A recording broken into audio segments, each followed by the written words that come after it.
It was Agatha all along. Maybe it was Wanda all along in this particular case, but I'll get to that in a second. In this episode,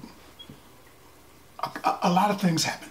One of the things that stands out for me is they show Teen's boyfriend. And Teen's boyfriend is a dude that's going by the name of Eddie. And that's his boyfriend. Now the thing about that is in the comics, Teen, who we believe he may be in the comics, has a boyfriend named Teddy with a T. Teddy in the comic books, Eddie on the TV show. The reason I bring him up is because he is a Skrull. Actually, he's a Skrull Kree hybrid. He's a Skrull Kree hybrid masquerading as a human on Earth. He's a Skrull Kree hybrid masquerading as a human superhero on Earth. Yeah, that's what it is. He's also royalty. So I think that's who that is. And if that's Eddie, then there's no doubt, or Teddy, there's no doubt that Teen is in fact Billy Maximoff. My first question is, where's Tommy? Where's his twin? How did he get there? Second question. How's he back? They kind of explain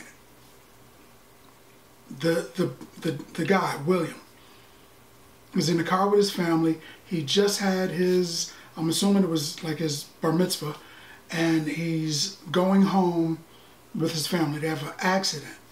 He crashes and dies right as the stuff in Westview happens. Scarlet Witch's hex explodes, that big red thing disappears, and Billy and Tommy, their spirits kind of go foof, and they fly off into the stratosphere.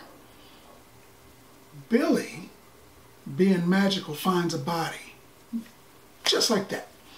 The guy just died, so there's no spirit in the body. It is a husk. He travels to the body, enters it, and wakes up as William / Billy / Teen / Wiccan. There's a lot of people in that body. So he becomes William. It takes him a little while to realize that he is Billy in someone else's body. He looks at himself in the mirror and he's like, the heck? It takes a little while for him to accept that this is mommy and daddy of his biological body. But his spirit was magically created, magically delicious. It was magically created by Wanda. Sort of.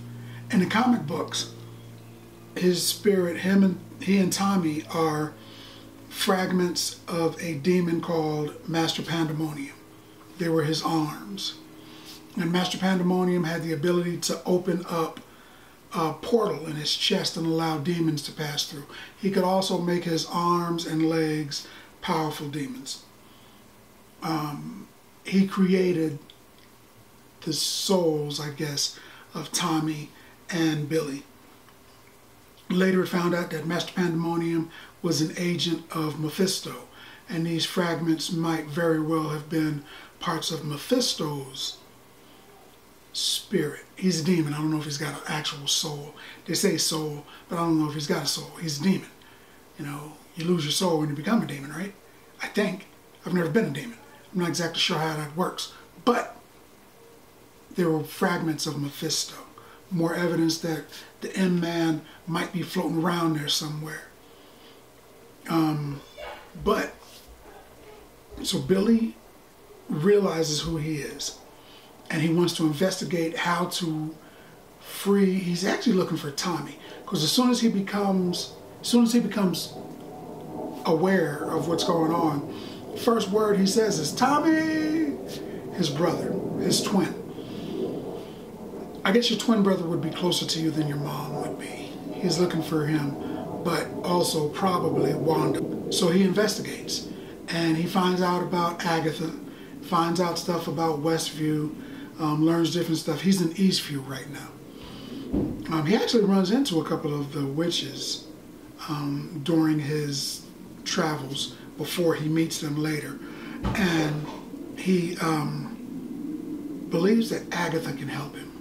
And he believes he needs to be on the witch's road. So he starts that adventure, but he finds a guy on Reddit that can help him. And it happens to be Mr. Boner. I don't know why they gave him that name. But he's become a conspiracy theorist, and he's given him all this information. You know, they're in your head, man. He's one of those kind of guys. Tinfoil hat and all that kind of stuff. So he gives them information that they need, the teen, Billy, and Eddie. And they kind of try to Scooby-Doo that thing and figure out what's going on.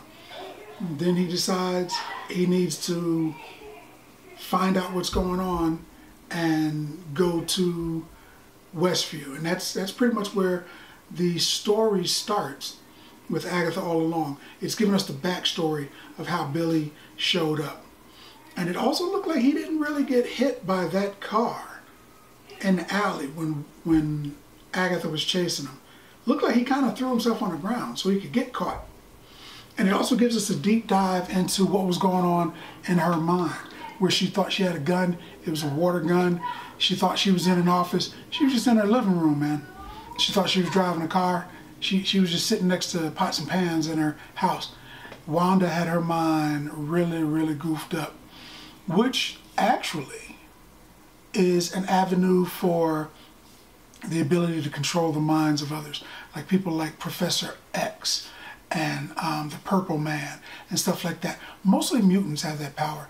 So, you know, Emma Frost. They're going to, I think they're going to deep dive into that, because they're starting to show how it can affect people and such. This was a good episode, and it's an actual reveal of who Billy is. There's no doubt. He actually says the word. There's no sigil on his mouth. He says both names, and nothing happened. So the sigil's destroyed, and he is full on Billy Maximoff. I still kind of think that Nicholas Scratch is out there somewhere, maybe inhabiting his body also. I don't know, but I'm curious. I'm also curious who Nicholas Scratch's daddy is. His pawpaw. Mephisto? Maybe? Maybe. But this episode was good. This episode and the season so far is so good that I would give Agatha All Along, up to this point, 8 bags of popcorn. 8 bags of popcorn. It's getting better. 8 bags of popcorn. Because that's what I think about that. More importantly, what do you think about that? Now that you've watched the video, let's talk about it some more in the comments. And as always, if you like the video, if you like the content, subscribe. And then like. Popcorn passport. Get your popcorn passport.